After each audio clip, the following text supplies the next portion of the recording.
Hello and welcome to the course.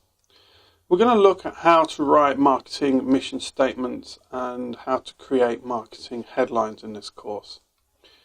Who's it for? It's for small business owners, it's for social media marketing companies or marketing companies.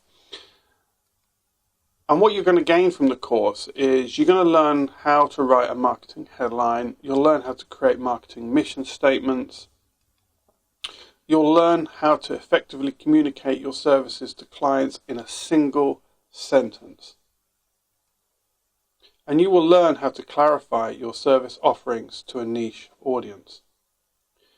With a marketing mission statement, you can clearly communicate exactly what it is you do to the client who is actually looking for your services.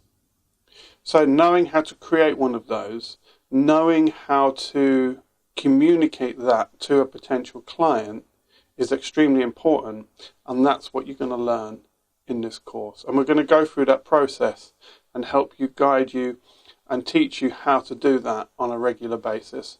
We'll also then look at how to use the same techniques for creating marketing headlines for your blog posts, for your shares on social platforms, and just generally help you communicate and get the attention of a potential client in that brief 3 seconds where you have the opportunity to actually communicate something to them and get a response from them.